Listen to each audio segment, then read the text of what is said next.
Welcome to Hail Varsity Radio, the voice of Husker Nation. Insight, opinion, expertise, with the biggest and best names talking Nebraska across the state. Join the show on Twitter at Hail Varsity and at Schmidt_radio. Call in at 402-466-ESPN or 1-800-825-5865. Here's Chris Schmidt. Welcome to it, midweek editions here. It's Hail Varsity Radio, presented by the Nebraska Lottery. Chris Schmidt, Elijah Herbel. Elijah back at it, and we are loaded up. We are ready to get and continue with Nebraska-Michigan week. I want the game to get here. It's fun talking about the what-ifs. It's fun talking about what the what could be. But, man, let's touch gloves. Let's do it. Can Saturday get here quick enough? Let's see the rubber meet the road with Nebraska and Michigan. And we're here to talk about it the next couple hours with you. Numbers to dial up, 466-3776, 466-3776, 800-825-5865. Can find us on Twitter. Give us a follow. Chris Schmidt, that's me, at Schmidt_radio. Elijah Herbel, at Herbal Essence on Twitter, and Chris at HailVarsity.com. Before we dive into football, a fist bump to Matt Abdelmassih and Coach Hoiberg. Nebraska landing a commitment for 2022. Denham Dawson, come on down. This first reported by your friends at Rivals. And Denham, a 3-star out of Southern California Academy, is in. 6'6" dude. Can ball, can score, can slash to the rim. And Nebraska able to edge out Georgia Tech for him, 6'6", 180. And there you go. Commit number 3. Yeah, and I'm just watching his highlight tape here. Holy cow, does this dude just have long strides? Yep. He takes off like a foot in front of the free throw line for this dunk here. Like, holy cow. Athletic is all get out. I haven't seen him make a jump shot yet, but athletic is all get out. Guess what? Can turn the corner and elevate, right? Because Nebraska in the Big Ten with the Big Ten media is predicted 10th. 10th, right behind Wisconsin, in front of Northwestern. And who else? Yeah, Penn State. Got to go earn your respect, huh? You got to do. It's Michigan, Purdue, Illinois, Ohio State, your top 4. 5 through 8, Maryland, Sparty, Indiana, Rutgers, Iowa 9, Whiskey 10. So, yeah, you'll have opportunity. Big Ten's not going to be incredible this year, but it's going to be really good and respected. So you finish in that top 8, you'll knock on the door.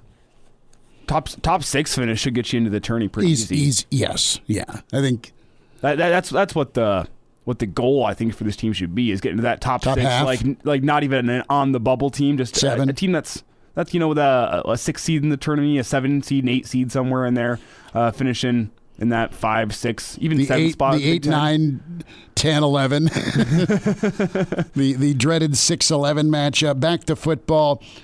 All right, let's spend a few minutes here on Nebraska and Michigan. We'll hear from Will Compton because you have the T-shirt challenge going on with the Bussin' crew between him and Taylor Luan. Joel Klatt, a take on Michigan on the show today. 20 minutes from Mr. Husker Football, Mike Babcock. Mike Schuhart will talk about Friendsgiving with the match between Bryson and Brooks, your Thanksgiving weekend. But Shuey will want to talk some Husker football as well. Part of the Hurrdat Media family. You know him with Schick and Nick. You know him with ESPN. You know him with Sirius XM. Matt Schick with us in 1 hour. His take on Nebraska-Michigan. Schick, a Nebraska guy, at least his time before going national in Nebraska, and has a good big picture perspective on this matchup. And also Michigan insider and former co-worker. He's all over Michigan. Gregg Henson will be with us. So excited for the show today. So we got a lot of questions to ask, and we are waiting on those answers. Some of those questions answered against Northwestern, and some of the hope that is out there for you as a Nebraska fan here when it comes to the possibilities of Saturday and beyond. And let me ask you this. What do you believe Saturday represents? Is Saturday the stage and the moment where Nebraska and Scott Frost truly get cleared for takeoff? You've been waiting for it. You've been wanting it. You've been wanting this program to be relevant. You've been wanting this program to be good. They are better. They are good defensively. You've got a dynamic quarterback. You've got an unselfish football team. You've got a tough physical squad on the lines of scrimmage. You've got some depth on the D. And now, honestly, you have a little depth on the offensive line just because some guys have been replaced. So you have some things that you've been building up for. But as a Nebraska fan, what's Saturday represent for you here? That moment of takeoff where, okay, Nebraska, Scott Frost, you beat a ranked team, a top 10 team, and then presumably you don't screw it up after.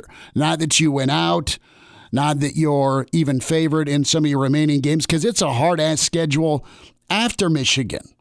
There are losable games, but I think it's okay to feel like you beat Michigan. You can go into Purdue if Nebraska handles their business.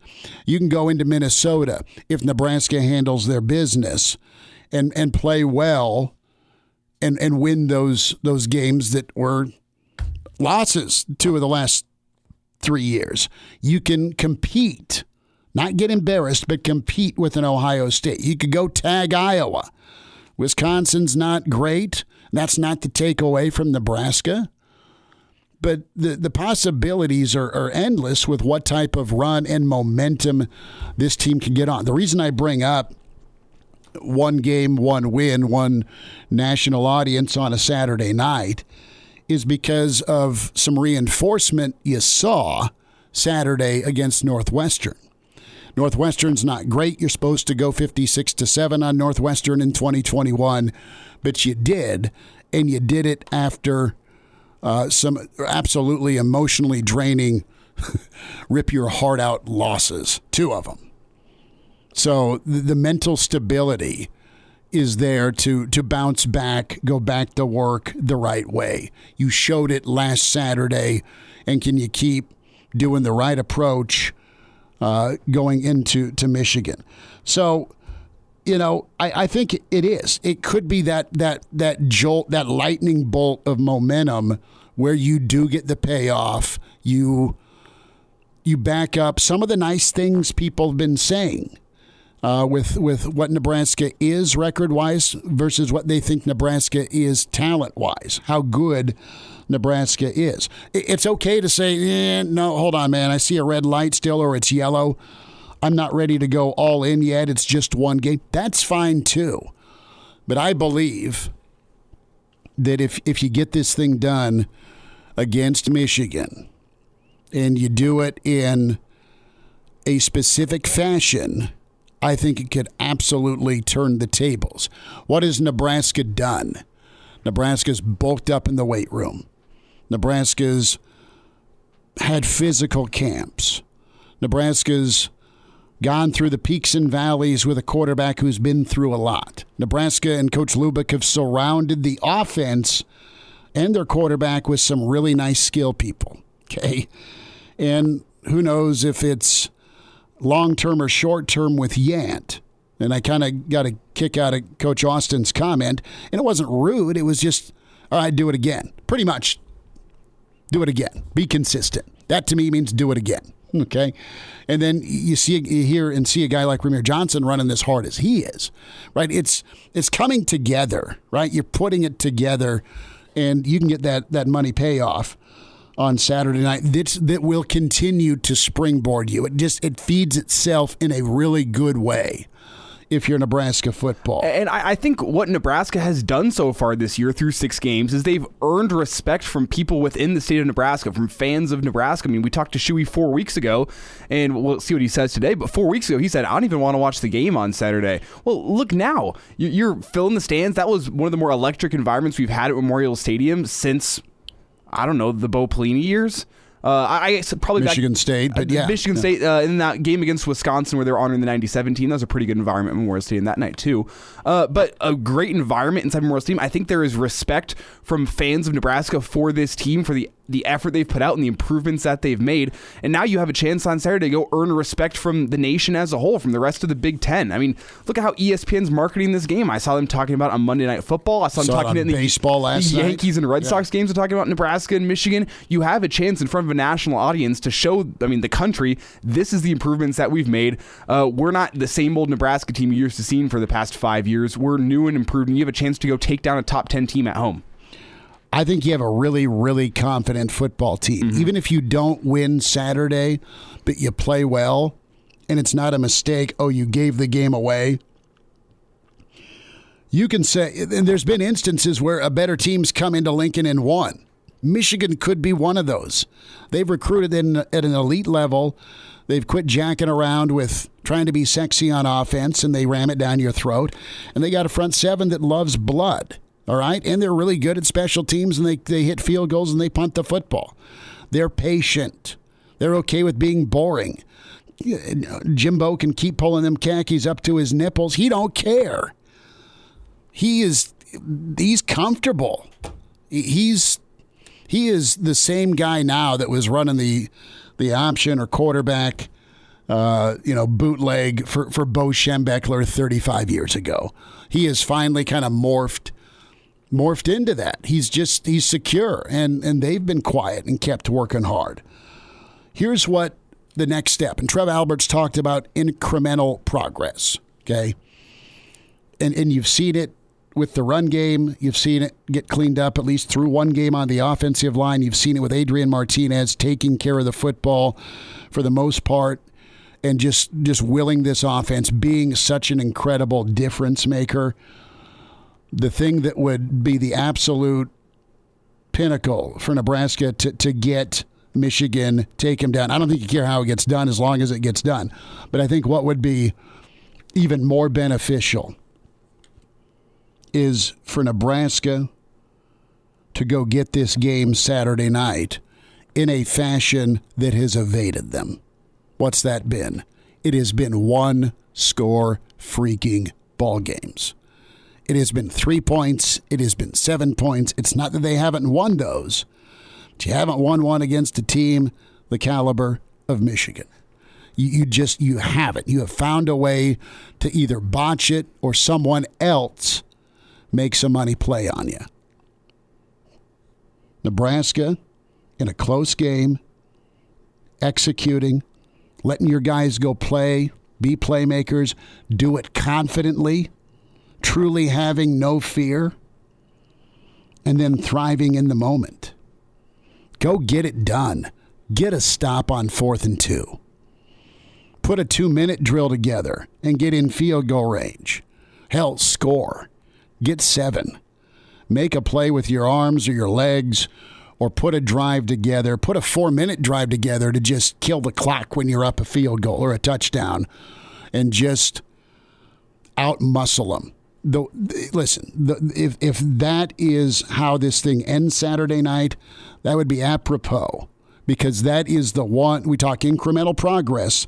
That's the progress evading Nebraska, beating ranked teams, and winning close ball games. And they're one and the freaking same in this league in 2021 and beyond. That's how it's got to. You can win by 7. I don't care. And it may be a little bit more of a breather. You can lose by 7 or 10 or 3. Who knows how this is going to go? But if they can go earn a victory and do it in dramatic fashion when in a lot of moments they just have not succeeded. They've been okay at a couple instances putting a drive together to tie Iowa, right? And then you get popped at the last second field goal. But go do it that way. That would be incredible. We talk confidence. We have talent on the discussion point. You have the home field. You've got a crowd that is going to be bathed in Jack Daniels by 7 a.m. And then you go let your quarterback make a play and get help around him. I think that would be That would be storybook, and you're only at the midway point. But, I mean, if we're talking incremental progress here, I think it's much more preferable if you go take down a ranked team and it's not a one-score game. Let's go win by 14. I get worried. I get worried if it's ranked. Give me an ass kicking. If it's a one-score game against a ranked team, you're biting off two more than you can chew. That's two things you got to improve. I think they're too. I think they're too good to go beat by double digits. I'm with you. Okay, that's it. I love where your head's at. I love your enthusiasm. Go beat them by 5 scores. But the other thing too is the thing that is going to be big for Nebraska is their option game when it comes to ripping off some big plays potentially against Michigan. And Jim Brandstatter talked about just Adrian with his legs, how good that has been for this offense. But there's also some risk reward with option, and I just fear a couple of things. Just talking out loud about Nebraska taking care of the football, trying to do too much if you're Adrian. Because Michigan will get a turnover, right? Nebraska can turn a turnover away. Their defense is good enough to withstand something like that. But it's going to be one of those things where it's going to be a turnover, a stop, missed opportunity with field position, a kickoff or a punt return, or, God forbid, Nebraska's young but very talented line gets beat by an older, grizzled vet on a 3rd and 6 that turns into a strip sack. God, I've just thrown out a nightmare. But go get a close one-score win would be incredible for Nebraska. Mike Babcock's next on Hail Varsity. And we're back Fellas, think we could listen to the radio on Hail Varsity Radio, presented by the Nebraska Lottery. Yes! That's awesome! Thanks for hanging out. Midweek edition, Hail Varsity Radio, presented by the Nebraska Lottery. Chris Schmidt, Elijah Herbel. And we'll check in with Matt Schick coming up here in an hour. We welcome in historian, author, Hall of Famer, Mr. Husker Football, Mike Babcock at MD Babs on Twitter. Babbers, you got the leather helmet on, bud. Yeah, I got the leather helmet on. Those old teams, they look like a tough bunch of guys, I've seen one picture, they look like a bunch of axe murderers. They're pretty serious looking fellows. How throwback will Saturday be? This should be good. I think it'll be really exciting. I think there'll be a lot of energy at the stadium, obviously, and great expectations from the Huskers. And you guys were talking about it. The thing that I like offensively is that Nebraska appears to have committed to some extent to that spread option thing, and I really think that's a good way to go. And the concern there is obviously that Adrian's going to be in a position where he's going to get hit a lot, but when he's running it. But by the same token, until last week when we got some young guys in the offensive line, some new guys there, he was getting hit a lot at quarterback, just dropping back too. So I think that'll. But my point is, I think that Nebraska can be competitive offensively with Michigan, and we know that the defense will play with grit. So I think it should be a good contest. Mike, has your take, impression, confidence in this offense shifted? You mentioned the option part of it, but just what's around Adrian. I look at the receiving core where you're running a hitch to Martin, who is back, and it's 13. Teray's swooping underneath a deep ball and making a 50-50 catch. If they pitch him the ball, great. They can still throw it to him as well with Betts. And there's still Omar, who you run a dig route, he'll get 30 on you. I mean, there are weapons that teams got to be concerned with Nebraska. Yeah, no question about that. And that's the thing is the variety that the offense has shown. And, again, get some consistency there. And I think Nebraska can be imposing. But, yeah, there's a lot of guys that have been involved in this thing. And, Yant hadn't even been on the depth chart on the two deeps. Yeah. And he steps in there, and the second time he carries the ball, he goes 64 yards. It's a pretty impressive group of players that Nebraska can put out there on offense, and I think the offensive line may be coming around a little bit with the addition of a couple of guys. Yeah, Mike, you mentioned the offensive line there at the end. That's where I wanted to go next. Teddy Prohashka, the second true freshman starting left tackle for Nebraska in as many years when you go back to Turner Corcoran last year. The first two in program history. Now we've had, the first one in program history was Turner last year. Now we have 2 in 2 years.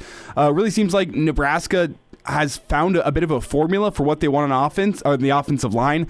Hasn't necessarily panned out for them so far this year, but Prohashka seems to be a guy who's ready to step into the spotlight. Yeah, he certainly did last week, and Nuri did a good job at left guard.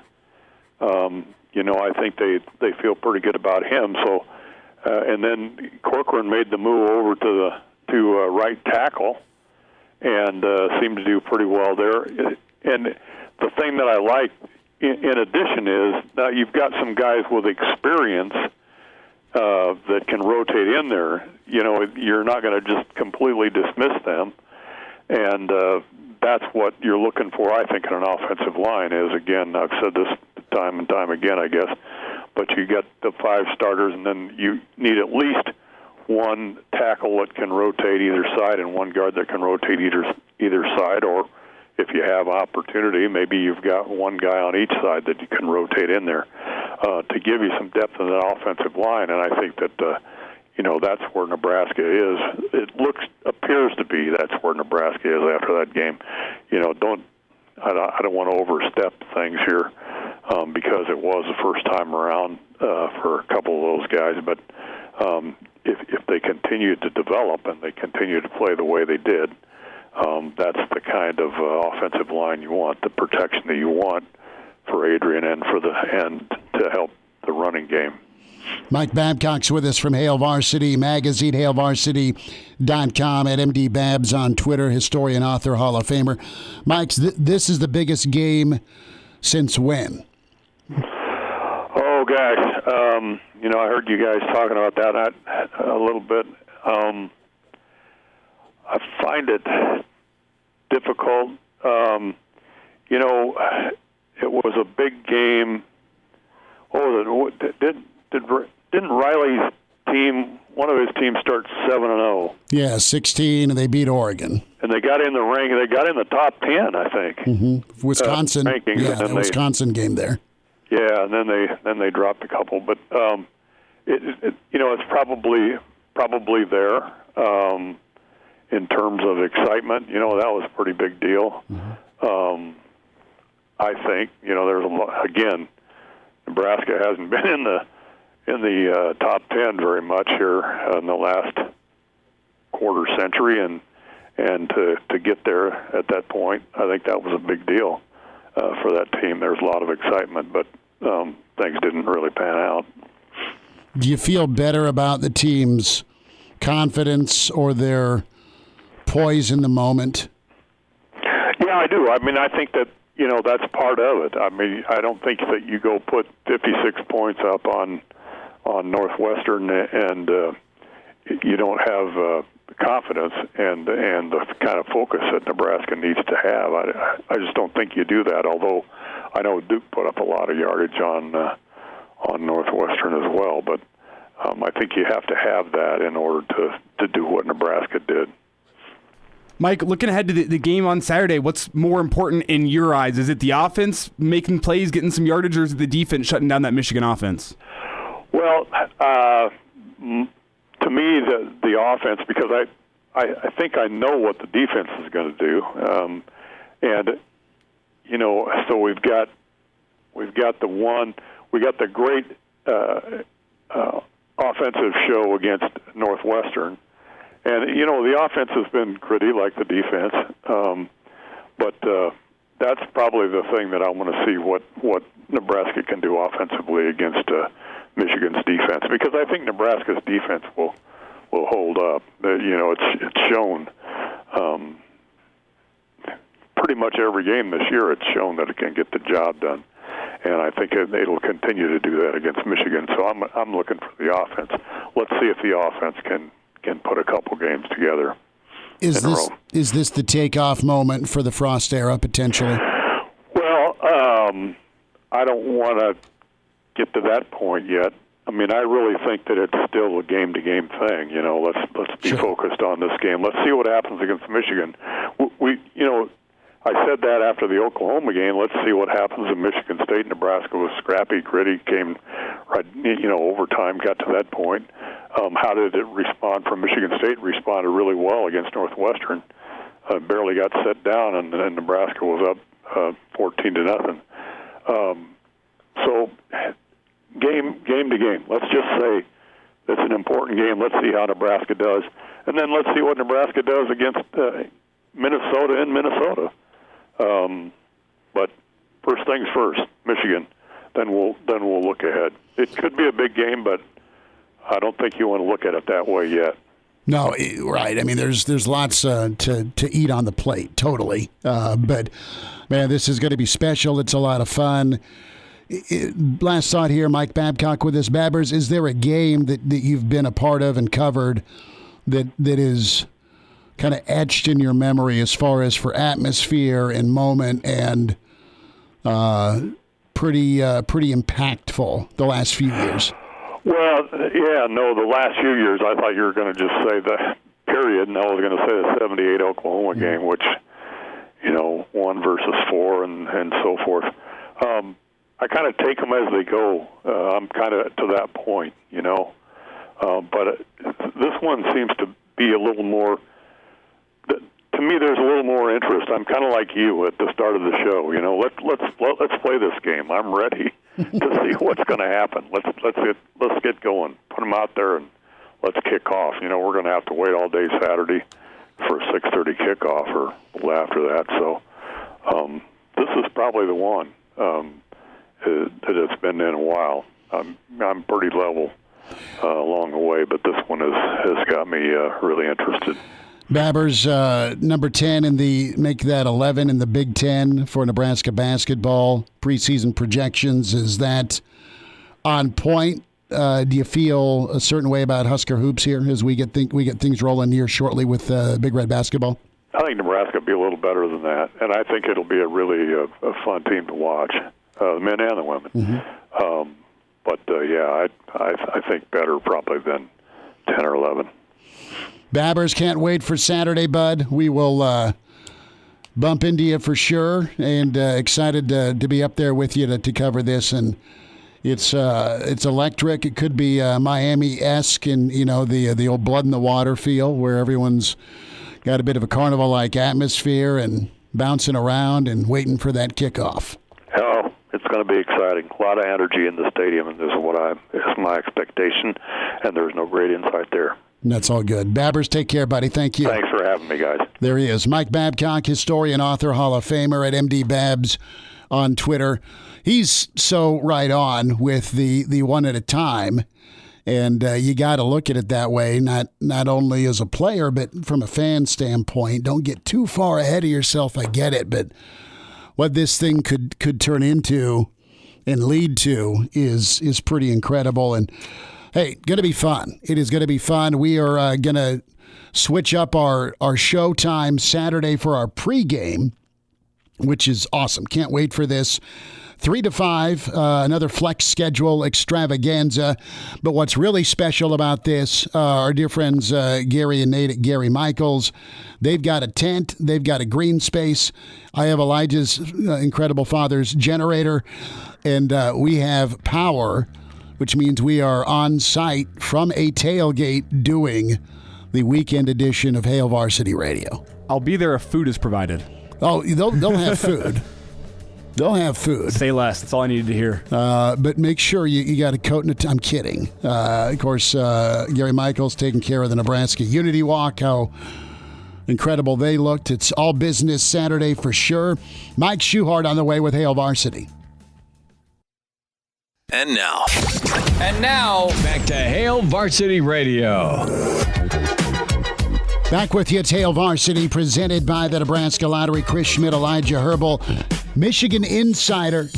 Gregg Henson coming up at 5:25. Matt Schick with ESPN and Sirius XM, and of course Schick and Nick, our Hurrdat family, going to be with us in an hour. We welcome in Mr. Wilderness Ridge Golf. Incredible setup at Wilderness for your membership. Fall golf is incredible. The colors, the greens, and oh yeah, a little football and bourbon too. We say hi to Shuey. Shuey, how jacked are you for this week, man? Good to spend time with you.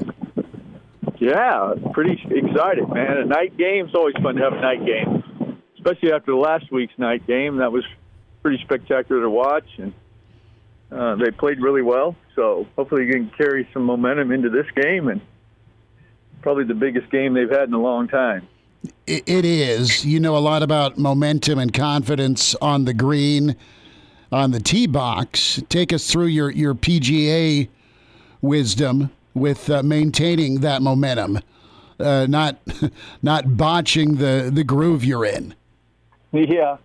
Sometimes, like the Michigan State game, it was obviously demoralizing to lose, but the way they played, it looked like that kind of sparked them a little bit, that they have the ability, if they go out and execute like they do, and that they can play with just about anybody, and they did for the most part of the game, and then lost it however they did. And I think that definitely carried over into the next week. That's probably the best game I've seen a Scott Frost team play in a long time. A lot of teams. Shuey, let's spend a second on what you think happened Saturday, man. Where are you leaning? What are you feeling? They got a tough road ahead of them, but if they play like they did against Northwestern, you played the full first half with basically no penalties. It was just really clean football. They executed. They didn't look like they were panicked. They just executed. No penalties. Obviously, special teams, they didn't have to use them. So, and the one time they did, they finally got something good. And I think that was a lot of it. The team they just needed something to kind of fall their way, and it kind of changes your attitude instead of always waiting. I call it a bomb theory. So it's like you're holding this bomb all the time, and it's going to go off. You just don't know when. And when you finally get past that and you get rid of the bomb, so the bomb's not going to blow up, something bad's going to happen, and they finally got through a game where that didn't happen. So it starts to turn the tide the other way, and how you think and how you feel, kind of lets you relax and go do what you do because you know that you're going to be okay. So I think, if they can maintain that, and play a complete game that way, they can be competitive with anybody. Making sure you said bomb and not a G but a B on the end. Yeah. Just making sure. Bomb theory. That's good insight. And that's what happens as a golfer. You hit enough bad shots. It's like you're playing pretty good, but that bad shot's in there. The minute you hit it, that's like the bomb going off. Yeah.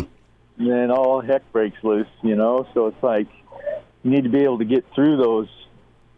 You need to get through an extended period of time where that doesn't happen. And then pretty soon you start believing that it's not going to happen. Something good is actually going to happen instead of waiting for something bad to happen to you, because it's easy to think that because something bad's always happening. So it's like if you can get past that stage and start believing something good is actually going to happen. Again, your special teams, all of a sudden the guy hits a punt. He hits a good punt, takes a good bounce, 84 yards later. So it's like instead of it going 7 yards, it's going 80 yards. Well, I think the bomb theory and the bong theory actually go hand in hand. When that bomb goes off for the Huskers, I actually need someone to pass that thing my way. Well, there we go, Elijah. But Shuey, I wanted to get your take on this because we talked a little bit earlier back in the first segment about how this Husker football team is generating some respect, I think even among Nebraska fans. And when we were talking to you, I think it was about a month ago, you said you were waiting for this team to show you something for you to actually want to watch the team. Have they shown that for you? Do you want to watch this team on Saturdays now? I do, especially their defense, because their defense is the first thing that came along, and it was, the last 3 games has been fun to watch their defense get better. and play like at least defenses I'm used to seeing out of Nebraska, you know, and it's like it's been fun to watch that kind of football. You know, it's Big Ten football. I mean, you have to be strong up front, and Michigan State, they played that way. I mean, that was a very good running attack team that they shut down. Did the same thing against Northwestern, and then you had your offense, you know, make some plays to come along with it.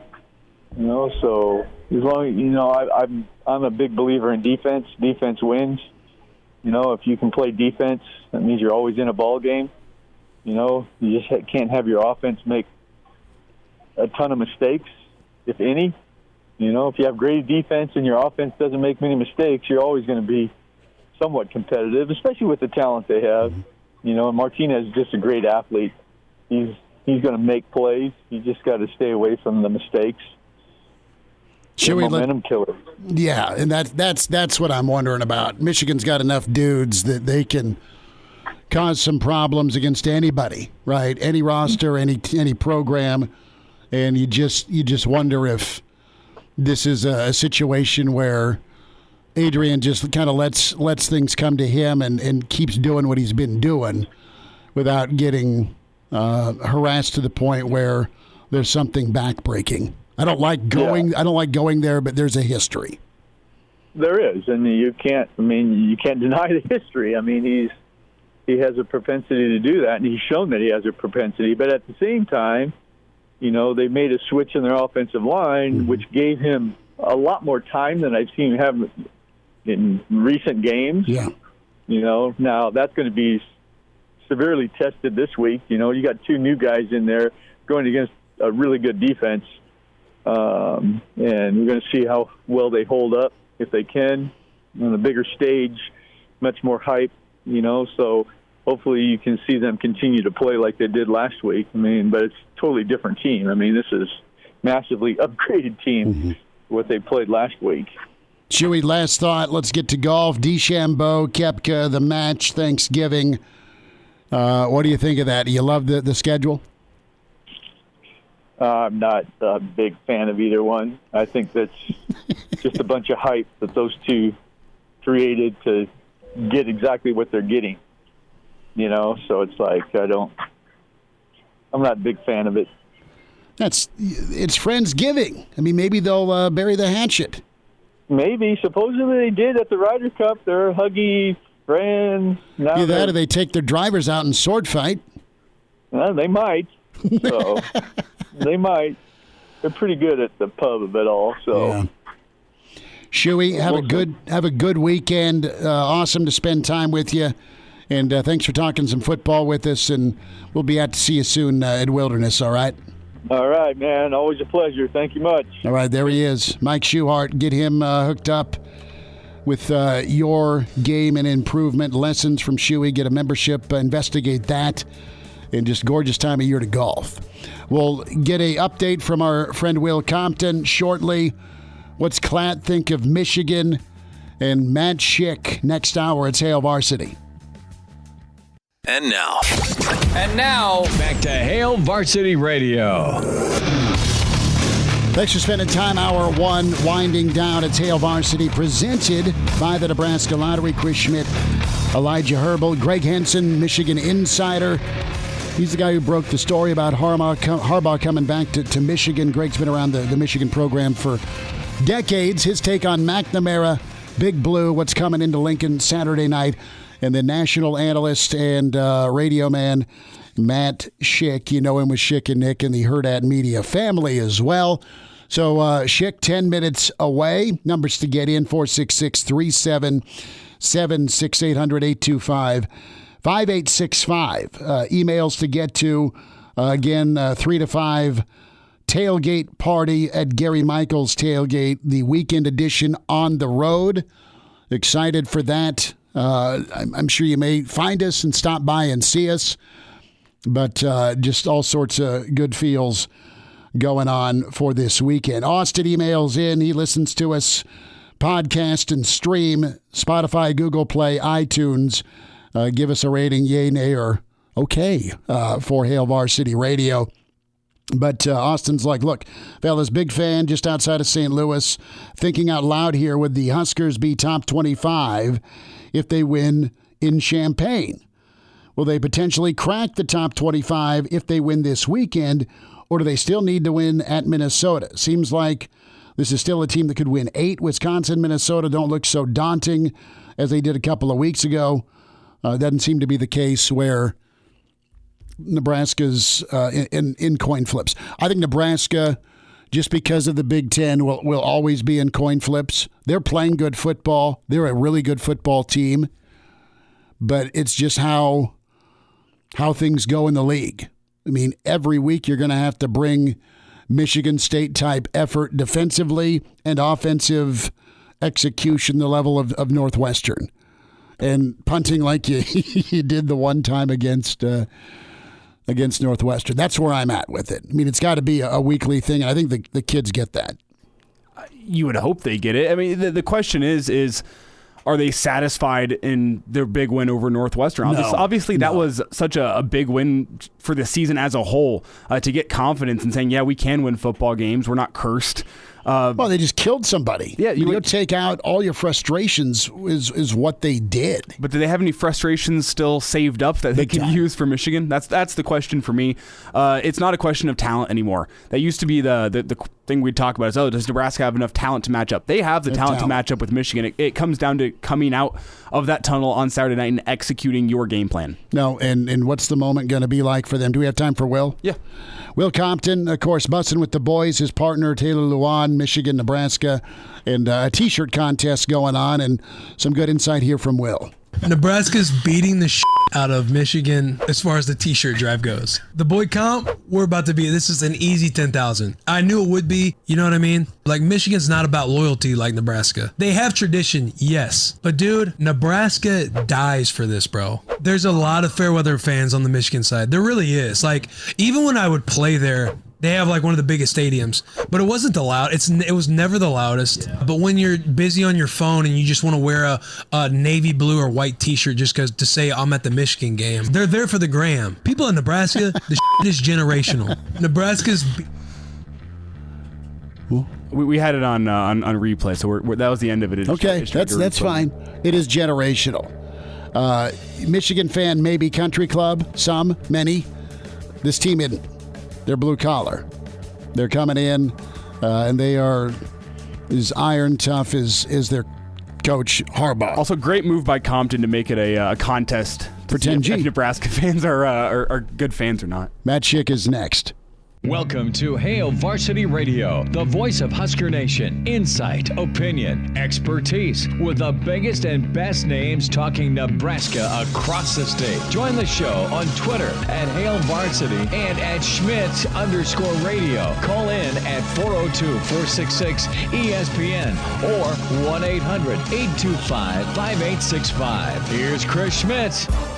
Back into it. It's Hour 2, Hail Varsity Radio, presented by the Nebraska Lottery. Wanted to get some national perspective on Nebraska-Michigan, and a name you know and a voice you listen to with ESPN National, play-by-play radio, and, of course, Sirius XM, and, of course, the Hurrdat family podcast, Schick and Nick. Matt Schick with us. Find him on Twitter at Schick, I should say at ESPN_Schick.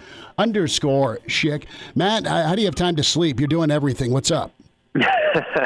There's definitely a lot going on, and in fact, my wife she's a Nebraska native, she took our oldest son, who turns 11 later this month. They just got on a plane this afternoon, and they are headed to Lincoln, Nebraska to visit her parents and to go to the Nebraska game this weekend. It's kind of a belated double-digit birthday gift for my oldest son. So I've got 3 kids to myself, and it feels like a pseudo-vacation, but it's almost canceled out because instead of 3 kids and 4, it's still 1 adult. So, yeah, there's a lot going on here, and I'm just trying to survive. You'll be all right. You'll have a good time. You'll throw the game on, and that's awesome. You got family coming back for this, and I really enjoy your podcast, Schick and Nick, and I know the fans do as well. And so you're really going to be by yourself, is what you're telling me. That's it. No, that's it. I mean, I'm going to try to get the kids down. They're probably going to want to watch the first quarter and a half. Maybe Dad will let them stay up for the first entire first half, and hopefully it's a good game, and then I'll put them to bed, and then I'll catch up. And yeah, it's going to be me on an island here, but there's enough Little League sports and things I need to coach and get them to that will kill some of the time, so that I'm not just fending off. It's not Lord of the Flies over here. No, that's good. Let's dive into Nebraska, Michigan, and man, this moment is the build-up, and you see where Nebraska started with the Illinois debacle to a team that's improved. Matt, as you look at Nebraska from post-Michigan State to now, are you in that camp that says, okay, Nebraska's a better football team, a good football team, or is there still a question mark with them? I think they're a good team that has yet to put it all together. And I think they did against Northwestern. I think the only caveat is they haven't put it together against a good team. Northwestern is not a good team. Northwestern is, you don't want to poo-poo anything Nebraska did, except to say that Northwestern is probably the worst team in the Big Ten, maybe bottom 2 at the best. And so that's really the question here. There's a trend with Nebraska. And what you mentioned go back to the Michigan State game. I mean, you go back to the Illinois game, and I said this week on the Schick and Elijah podcast. I appreciate you mentioned that, Schmidt, is that this entire season for Nebraska, the cloud hanging over this season so far is the loss to Illinois. If they had found some sort of way to win that game, even if it was ugly, you find a way to win that game, then the whole season changes. Because you're looking at Oklahoma and say, well, you played them tight, and you gave them a good run. You lost, but, man, you were right there. Okay, now that's your first loss of the year. Then you go to Michigan State. Oh, my goodness, one play, but, gosh, you got to shore that up. All right, 2 losses. Instead, you go into Northwestern with a record of 2-3, and the Illinois game, people just turned the page on Nebraska nationally. They had the national spotlight to themselves, both locally and nationally. It was just one of those games, you got to be kidding me. How does this happen? Here we go again.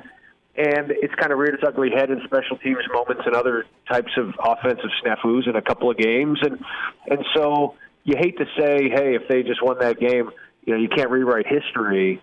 But let's be honest, that game we knew going into the season was going to be indicative of the temperature of the season and of the fans. And to this point it has. And so the only way to fix that, yes, the Northwestern one was nice, but it's to get a win over a good team and do it with the nation watching, and they've got a chance to do that coming up Saturday. Putting it all together is about right, and Nebraska will have to do that Saturday night. Matt Schick with us at Hail Varsity Radio. Of course, Schick and Nick, his podcast with the Hurrdat Media family. And you hear him with Sirius XM, ESPN, and, of course, ESPN National. Is the dog just disagreeing with you? Yeah, that's my dog, Obi, who's very upset that I started to talk about how Nebraska just can't seem to put things all together. I think he disagrees, and he wasn't born in Nebraska, but my wife's certainly rubbing off on him. So I think he wants me to give Nebraska a little more credit than I'm giving. No, Nebraska. What you said was spot on, and I you've been around here, you've covered Nebraska when the fan base has been like afraid to get their heart broke, but man, the bandwagon filled up and the energy was huge. And I kind of point back to the 2009 Oklahoma game, right? That was a weird season, but Nebraska found a way to beat Oklahoma. You fast forward, you're right there against Texas. Matt, it feels like this moment here, is that too soon to jump from, we just talked Illinois, to you beat a ranked team at night at home, which happens in college football, to, okay, Nebraska's really turned the corner? I don't think it's overstating it. I mean, let's be honest here. They only play 12 a year. Mm-hmm. You only play 12 games, and this is going to be we've already reached the halfway point. So this is a tipping point for the season. This is a chance for Nebraska to erase the mistakes in Champaign and to, forgive the phrase, pop the cork on a new phase in this season. Because, frankly, you beat Northwestern. You've got Michigan this week. You're about a field goal underdog here. So Vegas tells you that they are anticipating a good Nebraska fight and a good chance to win this game. You do that, and then really in front of you is a chance to win at least 7, which I think was the opportunity preseason that a lot of us, and I pegged them at 7-5, minimum 6-6, with really no excuses there. And I think that's the opportunity here, because you look at what's in front of them after this. You go to a Minnesota team that, has been fairly consistent defensively, but is inconsistent offensively, and is down a key back, and their backup running back right now is out, so we'll see what they look like then. A Purdue team, a Wisconsin team is out in front of them that has no semblance of any Wisconsin teams in the past, and a huge question mark at quarterback. You went from thinking that this could be a 3-9 year after the loss to Illinois and the loss to Michigan State to a chance to potentially make it 7-5, 8-4 if things went really, really well. I think that's putting a lot on this game. But frankly, Chris, I think if they win this game, you are locked into a bowl game. I think that's really what this game is about. You win the game, you're going to get to a bowl, and then it's really about achieving a little bit more on top of that. Matt, we've had some people calling Nebraska the best 3-loss team in the country. We've even had Nebraska hop up into the FPI top 25, according to ESPN, the Football Power Index. Is there any scenario where you can see Nebraska finishing in the top 25 this season if they can get some momentum going, starting this week with Michigan and then carrying through the heart of their schedule? Yeah, I think so. But it has to include a win this week. It really does, because if you're not going to win this week, you're likely not going to have a chance against Ohio State, and Iowa becomes a real tall task, albeit at home. So, but yes, you look year in and year out in the polls, and there are always 8-4 teams at the bottom, frankly, even a 7-5, depending on the strength of schedule. And college football fans, or at least folks who cover the sport, and I would hope most of those who vote in some of these polls and those who are on the College Football Playoff Selection Committee, which is what the rankings are going to be determined by, not necessarily the AP or the coaches, although Nebraska, media or Nebraska coaches will take whatever they can get at this point. But those in the room value strength of schedule. And by the end of this season, Nebraska will probably have a top 10 strength of schedule when it's all said and done. And I think that needs to be factored into it. Yeah, they're teetering on the top 25 of the FPI, the Football Power Index. Right now, at last check, they're at 21. So people get it. And there aren't a lot of teams that have played as challenging a schedule as this. And so the metrics don't lie. When you look at defensive efficiencies, if you want to go to those types of categories for a team like Nebraska. Scrolling down here, Nebraska is a top 16 team nationally, defensive efficiency. They're a top 27 team offensive efficiency. And unfortunately, they're 128th in special teams still, which is, I believe, could be dead. No, it's two spots from the end. So it's 128 out of 130. So you can kind of see what's been happening here. They only really had a chance to punt the ball away once against Northwestern, which is a good problem to have. But you win this game, you'll win a few more. You'll finish either 7-5 or 8-4. Probably 8-4 is your peak at this point, and you probably finish anywhere between 20 and 25. And as long as their defense continues to show, as long as Adrian Martinez continues to do what he's doing, I think that'll happen. But it cannot happen without a win on Saturday. Matt Schick's with us. Couple more minutes. Hail Varsity Radio, talking Nebraska and Michigan. Matt, what do you expect from Adrian Saturday night? And I ask that with the assumption that the O-line plays competent and there's a run game to lean on. Is this a game Adrian's got to go be the difference maker? I think any risks that he needs to take are simply with his legs. I don't think there's going to be I think he's just going to have to do what he's been doing, which is playing fairly error-free. I think the only concern is that option game, putting the ball on the ground. We've seen that before, even with proficient Husker offenses in the past that ran the option a lot, putting the ball on the ground at some key moments. And so that would be a thing for Adrian Martinez. This is a Michigan defense that has played very well this year.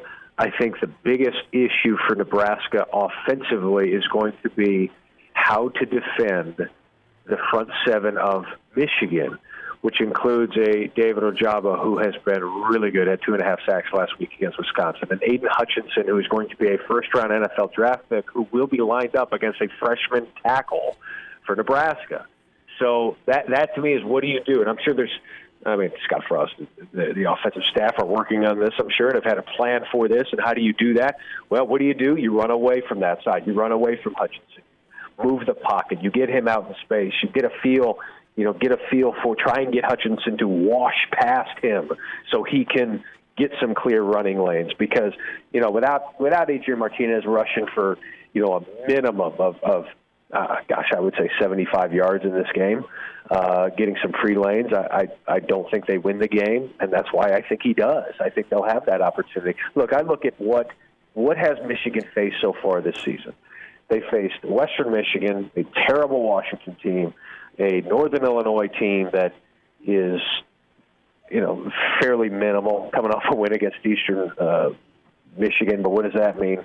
A Rutgers team that was that frankly looked pretty good against Michigan, and then absolutely got whitewashed against Ohio State. And Noah Vedral, who's take him or leave him, he's a fine quarterback. Nebraska knows that. And then a Wisconsin team where Graham Mertz, who I've dubbed Graham Merch because of all the merchandise he was focused on selling before the season, he has been a great disappointment, and they have no offensive identity. Now you got a Nebraska team that, frankly, I would put Adrian Martinez as right now the second-best quarterback in the Big Ten, probably behind Sean Clifford, and he's the most dynamic of all of them because of what he can do with his legs. And so I think Michigan is going to be in for a not necessarily a surprise, but I think it's going to take some adjustment going after such a mobile and talented quarterback in Adrian. It's just going to be about Adrian making sure he doesn't make mistakes.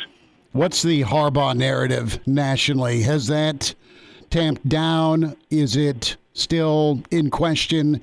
You have two coaches that are back at their alma mater, and you have the fan base here that is wondering why it hasn't popped. You have Michigan fans saying, are you ever going to beat Ohio State? And there's probably a section of Michigan fans that are like, this is totally a game that Harbaugh will lose. Well, it's interesting you say that because if Michigan does lose this game, the Boo Birds will come out and the voices from the woodwork will come out. Scott Frost said, hey, you're preaching to the choir, man, because I've been there for the last 3 years at this point. The national narrative on Harbaugh is he's been very quiet, and I think that's served him well. Because he hasn't raised expectations. He's not taking trips to Italy with his team. Maybe COVID was the best thing that could happen because you can't do those things right now. So the off-season fanfare hasn't really been there for Michigan. And what does he do? He revamps his staff. He gets 30-plus years younger at the defensive coordinator position, puts some, a piece like a Mike Hart who's got some tentacles to the past. He's helping to coach the running backs. That position has turned into a position of strength. There's a lot of enthusiasm and energy around the program with this young staff. And so he's almost, the team has almost taken on the identity of his assistants rather than him, and maybe that's why they're playing with a little more energy. Last thought, wardrobe preference. We kind of dubbed this matchup khakis versus camo. Are you a camouflage guy or a khaki guy? Well, I've tried the khaki thing before, and there was an infamous photo of me working outside the dugout at the College World Series where it looked like my khakis were painted onto my body. And so I've been a little hesitant to don khakis ever since that moment. Anything that can keep me hidden, I think, is good. I am kind of team camo. It will look like father and son, like Jim Harbaugh on one side, Scott Frost on the other here. And it is interesting when you think about some of the storylines going into this game. Remember, it was Scott Frost when he took his UCF team into Ann Arbor and said after the game, I thought we hit harder than them, right? That was when he was the coach of UCF. And then, a year or two later, he takes Nebraska in there and they get whitewashed 50 to whatever it was. And so there's a little bit of a history here between these two coaches, and maybe Harbaugh's due for one here. It'll be good. Matt Schick with us, ESPN National, Sirius XM, and, of course, Schick and Nick with Hurrdat Media. Matt, great to get caught up. We'll do this again. Thanks for giving us a few minutes today. Yeah, anytime. Always good to reconnect. Take care. And now, back to Hail Varsity Radio. Thanks for hanging out. Hail Varsity, presented by the Nebraska Lottery. Chris Schmidt, Elijah Herbel. Let's get into Nebraska-Michigan. Saturday can't get here soon enough. We welcome in Michigan insider, And it'd be awesome if you come back by into town for some wings. Plate of wings. Gregg Henson with us at Gregg Henson on Twitter. Gregg, it's good to spend time with you, man. Thanks for jumping on. How are you? Schmitty, how are you, buddy? Good to hear from you. You sound great, man. Hey, I appreciate you. And, man, these moments, these games, these build-ups, it's what you smile about with college football. And I would bribe you with as many wings as you want if you make it back. I already looked into flights, but unfortunately, getting from Virginia to Lincoln is not an easy task. It's there's nowhere easy and cheap to fly into, but we definitely looked into it. But I'm stoked for Saturday. Schmitty, I don't know what to expect. I don't know what Husker team shows. Well, that's just it. Do you get the Northwestern offense, the Nebraska? Do you get the Nebraska Sparty defense? Do you get some sort of combo? And, the moment the opportunity awaits for Nebraska, you were here when Scott was hired, and the hype and the reaction, and it's been a slow burn, but it could pop. I want to get your take because you were the first one in on Harbaugh's return to Michigan. And, where is this team at right now?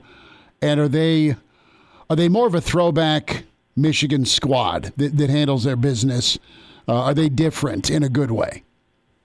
I think they're different. Last year, a lot of people like to point out how bad it was. I kind of wiped that off the books. Michigan had a bunch of guys who opted out, a bunch of guys who were good, like Ambry Thomas, who would have been one of their quarters last year, and a couple other guys that would have contributed. People forget Aiden Hutchinson was injured last year, so they didn't have him the whole time. So I think this team is a good step back toward normalcy for Michigan. I still don't think it's got the top-end talent necessarily to compete with Ohio State, who I still think is the best in the Big Ten. And I think that'll bear it out over time. But, yeah, I mean, look, I say the same thing to anyone who asks. Michigan needs Harbaugh to succeed the same way Nebraska desperately needs Scott Frost to turn this around. I mean, you can't fire. It would be an awful look if you had to fire these two guys from the universities that they were birthed from. Mm-hmm. And so I think that's kind of my thoughts on Harbaugh now is he's probably pulled this out of the fire for this year no matter what happens. Mm-hmm. But, it's the same thing for Frost. They're playing a lot better football now than they were just 2-3 weeks ago. Gregg Henson's with us, Michigan Insider, Hail Varsity Radio, previewing Saturday night. What's going on with Michigan's Roman Wilson? Is he dinged up? There's just a hot rumor that he's broken his wrist. Now, here's my thought, and I tweeted this out earlier.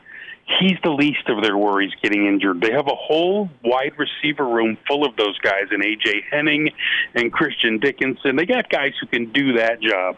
As long as Cornelius Johnson is healthy, they should be just fine because this is their only real big body-wise threat downfield. So Roman Wilson, I think, is a really good young player, and I think he's going to be great. But they still have Mike Sainer still. They still have Christian Dixon, A.J. Henning. A lot of those smaller, faster guys that kind of do the same thing.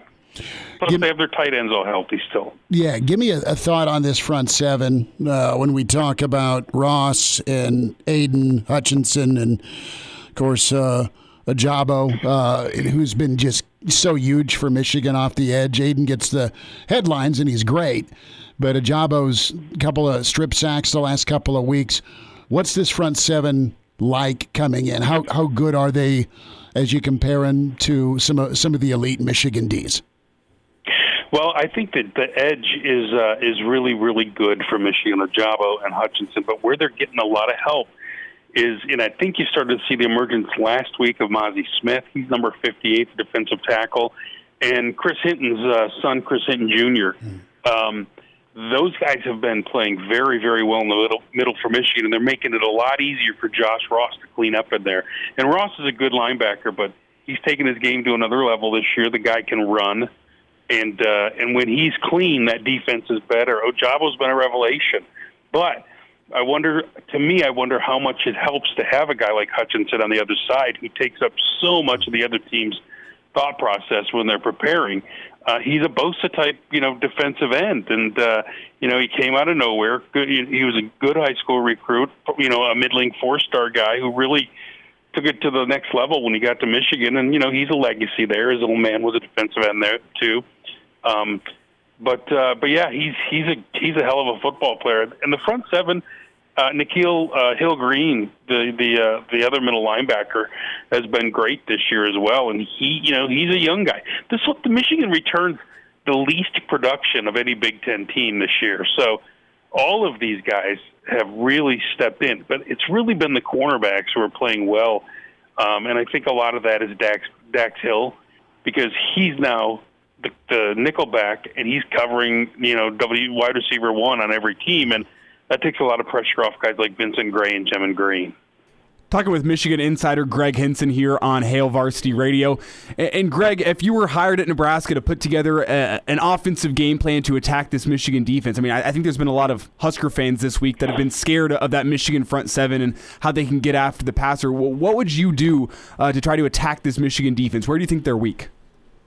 Run the ball. Not that I think that's where Michigan's weak, but if you can run the ball, you can keep those ends off your quarterback.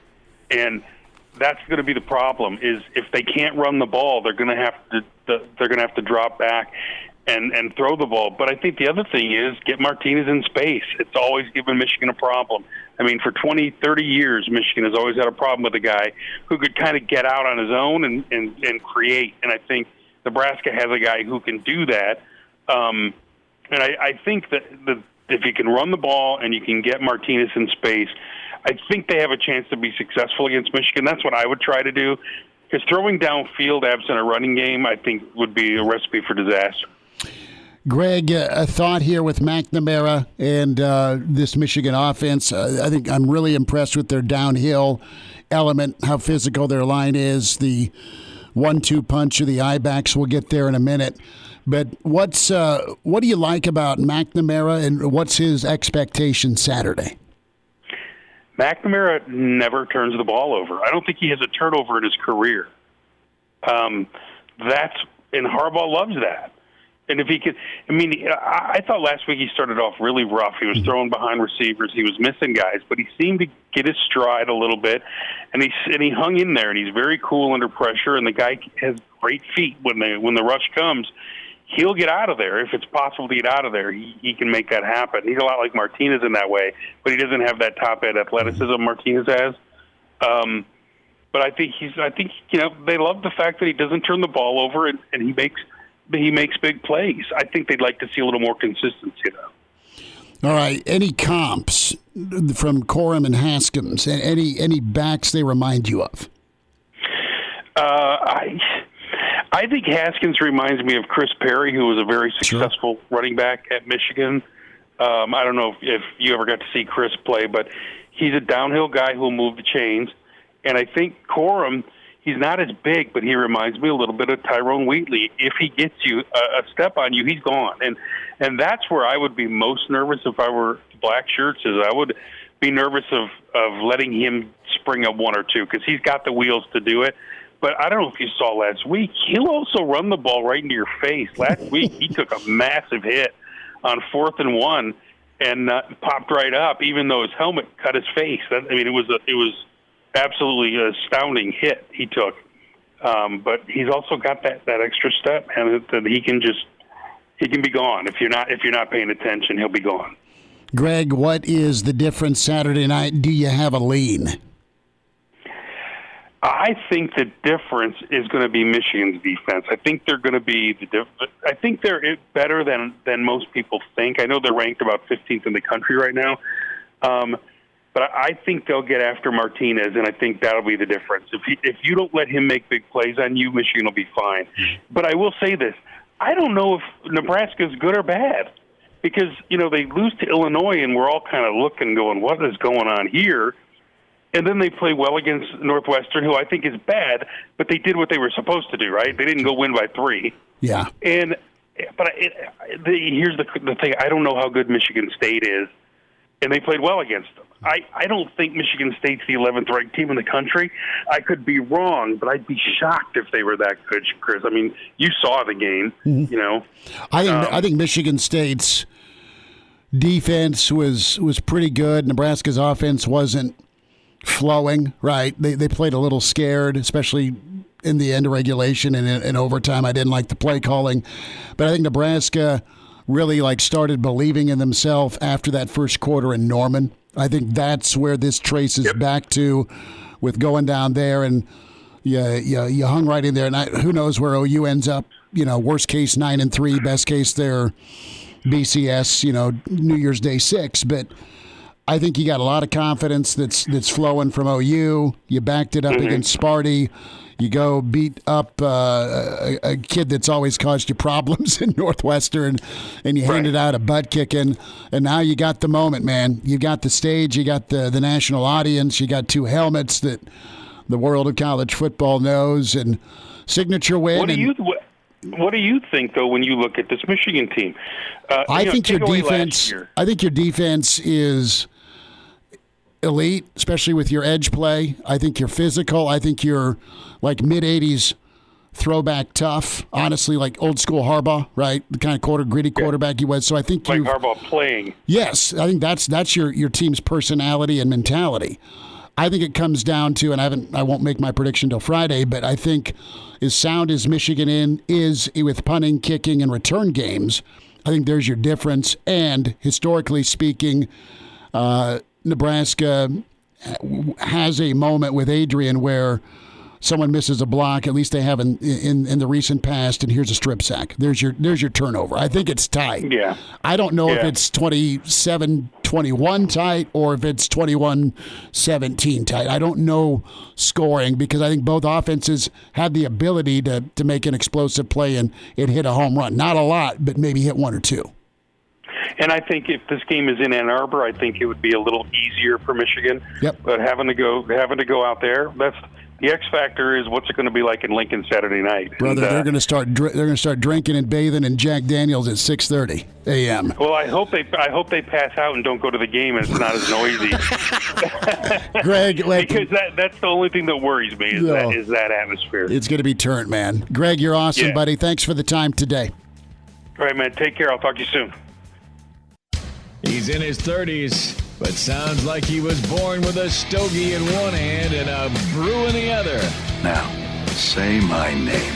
It's Schmitty on Hail Varsity Radio. I got the body of a taut, preteen Swedish boy. Back into it. It's Hail Varsity Radio, presented by the Nebraska Lottery at Jock Doc Wednesday, Lincoln Orthopedic Center. Dr. Brandon Seifert with us. Dr. Brandon, what do you know? How's football treating you this fall? Hey, it's been good, buddy. Absolutely. Been busy running around trying to catch up and take care of all these injuries. It's been a super busy fall so far. It has been, and Maryland needed all hands on deck with 7 turnovers against Iowa. But their best wideout, Dante Demas, is trying to spark something, got rolled up on by more than 11 Hawkeyes is what it looked like. And you know what? I've seen a lot of gruesome injuries in football. I think of Lawrence Taylor. I think of Alex Smith. I think of Joe Theismann, and then even Napoleon McCallum on Monday night 100 years ago. But probably the most gross and graphic hyperextension I've seen in forever is the Demas injury. Man, he got stopped and then popped and then bent. Yeah, it's a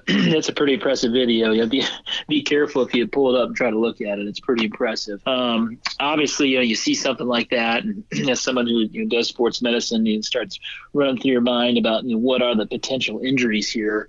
They haven't been very clear about what type of specific injuries he has. Obviously, it's a knee injury.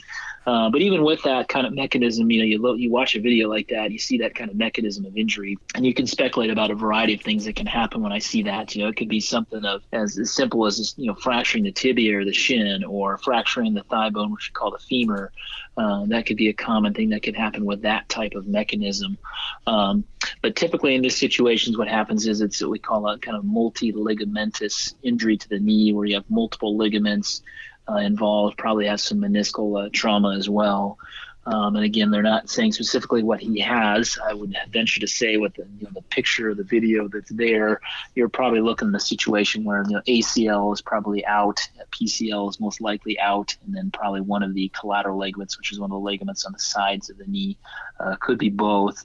And that's one thing those are the big things you worry about there. But obviously with that type of injury, you look at the type of deformity that was there when that was occurring, and then you start to worry about, okay, what else is in that area that could be really devastating? And that boils down to basically the artery and the nerve in the area and the potential for, significant injury to those, which then again puts you in a situation where you're a life-threatening limb type of injury, which that's the first thing that, runs through your mind when you see a deformity like that on the field.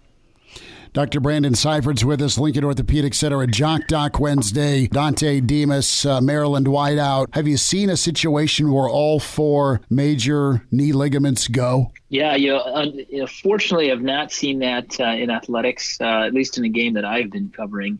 Obviously, I've seen that in terrible, kind of car accident, motorcycle accident trauma. But in these athletes who are that bit of the game, I have taken care of these athletes when they've come into, our clinics in particular, where I did my fellowship at. They had Dr. Andrews. We would have these things come in all the time. But the big issue there is it's a devastating injury. You get used to seeing the athlete and kind of their expression and their feel for, okay, I have an ACL tear and what that looks like in the process, or somebody comes in and has, ACL meniscus injury, or maybe even an ACL and like an MCL tear, which are pretty common to have those two together. And you understand as, a sports provider, what that looks like, what those athletes kind of are going to feel when they come in and be focused on turning the corner. You take a big injury like this, and it's just at a whole nother level. The pain is much worse. They know the road to recovery is much more difficult. They know that it's very few of those athletes are going to make it back to that level. And so you start to manage all those different types of thoughts and emotions that go along with this type of devastating injury. But then you look at it from a process perspective. It's a different process, reconstructing these, putting these back together, as opposed to doing your standard ACL, MCL type of procedure. And so all that stuff, just makes for a very challenging situation, most importantly for the athlete, but also the provider putting this plan together to basically reconstruct this knee. So do you do it all at once? Mm-hmm. So that's a big question. You can do these staged depending on how much ligamentous trauma is there. When you're talking the collateral ligaments, for example, the MCL or medial collateral ligament, that's the ligament on the side towards the inside of your knee. If you want to do kind of a primary repair, direct repair, fix the MCL as opposed to having to recreate it with another ligament, it's best to get to those early. And so within the first, probably 10 to 14 days, 21 days tops, you really want to go and see those and take care of that. And so in an MCL type situation where you think you could repair it, you'd want to approach that pretty early. And so then you might think about doing the MCL and the ACL all at one time, and then maybe have to come back and do the PCL later. But clearly you could do all of them together in terms of MCL, ACL, PCL, which that's a lot of surgery, risk of, infection, wound healing issues with that, even in a young, healthy athlete, risk of blood clots, pretty extensive surgery, but you can do all that together. And then that's a very reasonable thing to do. And that's probably the most common way of doing this would be to approach them all kind of at the same time. What's the timeline here? Because you had different elements repaired, different elements reconstructed, different elements healing. And do they all heal around the same timeline, or is the ACL going to heal quicker than the MCL? Take me through that. Yeah, from a purely ligamentous healing standpoint, probably not a deal where they're going to heal at different rates, but more an issue of how do you restrict them early on. For example, if we're just talking ACL only, we're going to plug them into physical therapy right away. And really, there's a specific protocol to follow, but it's pretty aggressive. Range of motion is pretty aggressive. You don't have to have some specialized brace for it. But now you start adding in these other issues, a PCL or an MCL, then there's certain kind of range of motion parameters we'll put into place early on. There may be some weight-bearing restrictions early on associated with those. And so really not necessarily from a ligamentous perspective of healing, it's more a matter of kind of how are the restrictions different. And of course, more restrictions up front means, more stiffness, means slower quad recovery, means again, overall just slower recovery in general. in terms of that rehab pathway, and you're just kind of hitting those goals kind of later in your rehab process. When it comes to explosiveness and speed and north-south, east-west, what's going to be the biggest hurdle for Demas? Yeah, so one of the things I had mentioned, just about going through these huge processes of one of these reconstructions with multi-ligaments is the stiffness piece. And so kind of the fancy term for that's arthrofibrosis, kind of the scarring inside the knee. And so you take that, and that obviously is going to have an impact upon the mobility of the knee, which then obviously impacts your speed, your agility, your cutting, all that explosiveness. It impacts that. The other area where you start to see potentially some issues is, how do you remake these ligaments? For example, the ACL, the PCL. Where are you borrowing kind of ligaments or tendons to use to remake the ACL or the PCL? Clearly, in a situation where you have more than one ligament involved, you're probably going to have to utilize, in addition to maybe some of the patient's own tissue, maybe an allograft, which is cadaver type tissue, which again we don't like to use that in our young athletes because it's not as durable as their own. But obviously, you have so many things to reconstruct, you don't have enough tissue to borrow to do that. But again, the more tissue you borrow from certain areas in that same patient, then that obviously is going to impact them later for explosiveness. And so you start adding all those things in. And then the next thing is, we've talked about this before, is you start adding these things together, and then you start to get into, okay, you've had this big trauma to your knee. Obviously, you've injured multiple ligaments. What else has happened? Well, you probably have a pretty big cartilage injury with this, which that's the smooth surface that makes the bones kind of glide against one another. Also, the meniscus. So there's probably some pretty significant meniscus trauma that occurs with one of these multi-ligamentous knee injuries. And so, again, you start adding all those dominoes together, and that just really makes for much longer recovery and a much different outcome in the end. Dr. Brandon, thanks for the time today. You bet, Chris. You guys take care. Miss us? Come here, brother. Give me a hug. Bring it in for the real thing. We're on call for you. Catch the podcast at hailvarsity.com, the ESPN Lincoln app, or download them on iTunes. Saddle up, partner. Back to Hail Varsity Radio. Thanks for hanging out. Good stuff. Midweek edition, Hail Varsity Radio. Get the podcast, iTunes, Spotify, Google Play. Give us a rating, good, bad, or ugly. And subscribe. We thank you for it. Chris Schmidt, Elijah Herbel. And give us a follow on Twitter at Schmidt_radio or at Herbal Essence. Great stuff from Mike Babcock and Michigan insider Gregg Henson today. Big thanks to Matt Schick, ESPN National, and Sirius XM, as well as the Schick and Nick podcast with our Hurrdat family members. Tomorrow, Gary Barnett and a Parker Gabriel sighting. Excited to get his take on things. Brandon Vogel will join us. And then our favorite sideline man, Jeremiah Searles, an extended breakdown from Searles on Nebraska and Michigan. We will get your best bets in with VSiN Sports Network's Danny Burke, the pride of Chicago.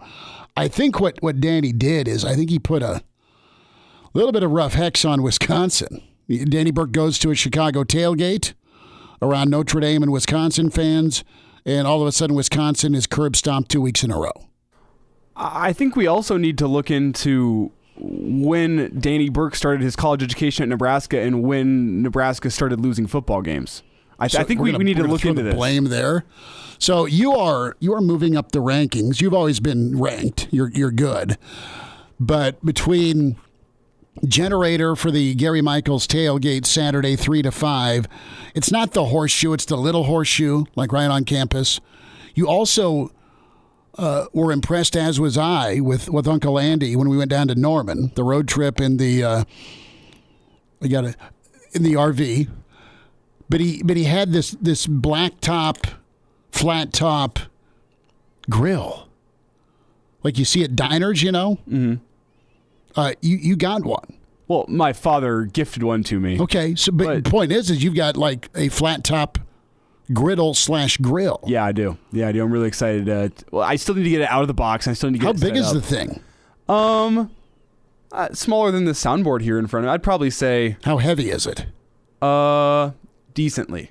Okay, so like forklift? No. 2 people could get it easily. Okay. 1 person if they're really so strong like me. In Bill Hook's approval, there may be Crown and Diet in the vicinity Saturday. Uh-huh. But if there's a flat top grill, With some brats? Oh, I'm go hoo-hot on that thing. You know how this hoo-hot doing it? Benny Hanna got arrested for cocaine at Benny Hanna. I'm sorry. I'll be tossing shrimp into people's mouths like with a little spatula thing. Uh-huh. Sign your waiver first. I'll practice first. Don't worry. Sign your waiver. How impressed would you be then if I'm tossing shrimp like directly into people's mouths? Brother, perfectly? don't risk an incompletion. Just eat the shrimp. We're loaded up tomorrow. Check the podcast out. Do we have time for Joel Klatt? No? Son of a gun. We'll hear from Joel Klatt tomorrow.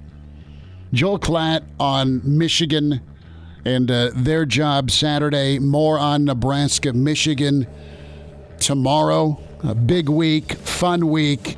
But let's be straight. Get here. Let's get here Saturday so we can see what Nebraska's made of, so we can see what Michigan's made up. Thanks for tuning in to Hail Varsity. Back at you tomorrow at 4, presented by the Nebraska Lottery.